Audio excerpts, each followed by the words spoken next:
It's June 13th, 2024. Just past midnight, when three men spot a Chinese woman alone, they approach her. They drink with her.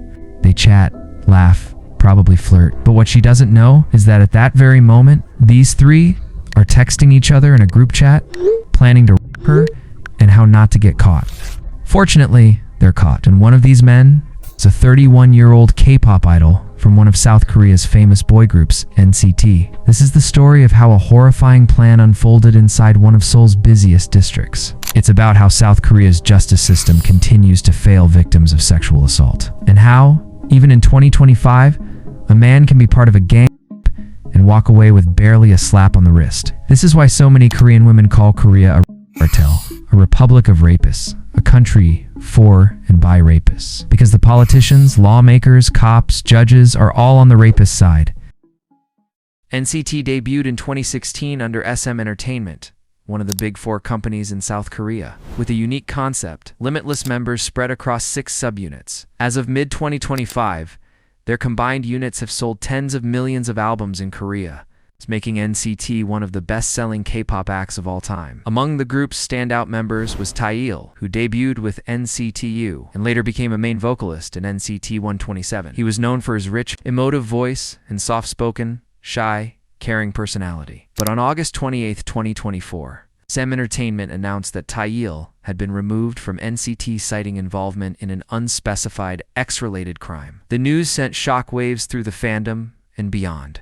Korean online forums exploded with speculation. One comment read, "Imagine the things he did that SM is kicking him off right away like that." Another said, "They didn't even wait for it to be reported in the media and kicked him out while they were still investigating internally. It must be something beyond imagination." It's rare, almost unheard of, for a K-pop agency to remove an idol before any media report surfaces. But this time, it happened. Taeil was out, and SM Entertainment had made the announcement through a single statement on X. What followed was swift and public distancing. Several NCT members unfollowed him. Taeyong, another prominent member, went as far as deleting all photos with Taeil from his Instagram account, almost immediately after SM's announcement. No one wanted to be associated with him, at least not publicly. Some members had their schedules postponed, others remained silent, and the speculation online was endless. Was this a crime involving a minor? Was this a same-gender case? How many victims are there? Theories flooded every corner of Korean forums. Eventually, police released their first official statement. This investigation is not related to sexual crimes against minors or of the same gender as Taeil. We are unable to tell you the specific charges or the specific number of victims, as the case has not been filed with the prosecution. But what no one knew was that police had been quietly tracking him since June for nearly 2 months. On the night of July 13th, they drank together. And then, while she was intoxicated, they dragged her into a taxi. In a private group chat, 3 men discussed exactly how they would manipulate the taxi's GPS system so that couldn't be easily tracked. They took her to one of the men's villas in Bangbadong, about 7.6 kilometers away. Under normal traffic, it's an 8-minute drive, but their ride took nearly an hour and a half. They intentionally rerouted the trip, looping around in ways that made it almost impossible to trace. In the same group chat, they were seen discussing the victim's nationality. She was a foreigner. That made her an easy target to them. Once they reached the villa, what happened next was horrifying. While the victim was unconscious, what they did, I don't need to even explain it. The gravity of the crime speaks for itself. Nearly a month later, in June, the victim filed a report with the police. Coincidentally, it was just 1 day before his birthday. But from the outside, everything looked normal. Taeil continued his group activities. His company even announced a birthday live stream for him. He sang, he smiled. He played around with fans like nothing had ever happened. But one thing that stood out in this case was how quietly and effectively the police carried out their investigation. For 2 months, they worked behind the scenes, reviewing surveillance footage, tracing GPS logs, and piecing together the exact route the taxi took that night. All while Taeil had no idea he was being investigated. And on August 28th, he was summoned for police questioning. That same day, he was removed from NCT. But even after that, he wasn't arrested. Not immediately. It wasn't until June 18th, 2025, nearly a full year after the crime, that the first trial for Taeil's case took place. In court, Taeil and his 2 accomplices admitted guilt to the charges of gang R-word. Prosecutors demanded 7 years in prison for each of the 3 men. But Taeil and his friends had the audacity to argue for a reduced sentence, claiming the crime wasn't premeditated. However, The group chat messages told a different story. Despite all this, on July 10th, 2025, Taeil and the two other men were sentenced to just 3 years and 6 months in prison. Under the conditions, his personal information and criminal record would be made public. He'd have to attend 40 hours of a sexual violence education program. He's banned from working in child and youth-related organizations for 5 years. That's it. No long-term consequences. No serious accountability. To many, it felt like a slap on the wrist. The backlash online is intense. 3 years for gang, that's basically a vacation. With good behavior, he'll probably be out in under 2 years, just like Sungri, and his record might not even follow him after that. For countless people,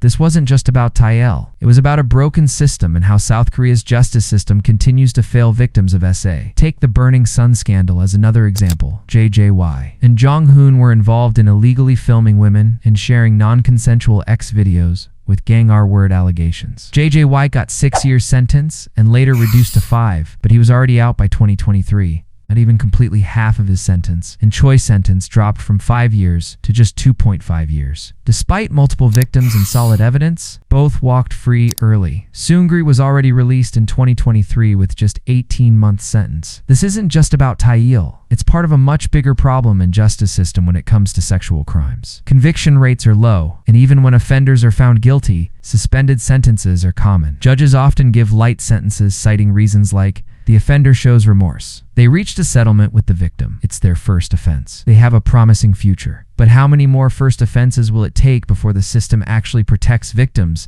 instead of giving predators a second chance? This Reddit post tells you all you need to know.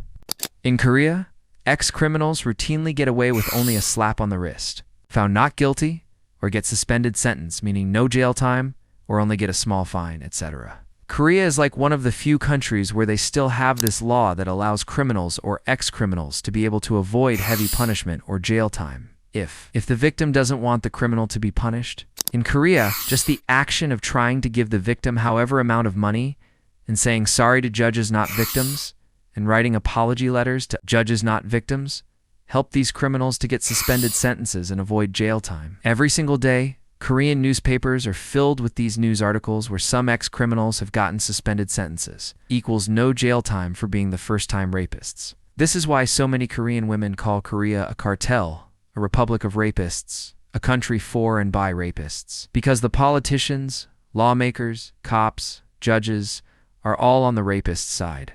More than half of the child ex-offenders, 52.3%, received probation as a penalty, followed by 39.5% of prison sentences and 7.9% of fines. The logical conclusion is that Korean lawmakers simply don't feel that these crimes against children are serious crimes. It's definitely a sign of something hideous and highly regressive that still permeates Korean society. Very hard to understand how you can give child rape a slap on the wrist, especially when you have children of your own. This is a much deeper problem rooted in South Korean society, and what I've covered here barely scratches the surface. From light sentences to systemic loopholes that protect offenders. Cases like Taeil's aren't outliers. They're part of a pattern that leaves victims unheard, unprotected, and forced into silence. And until that changes, justice will continue to be something only a few can afford, while the rest are told to move on.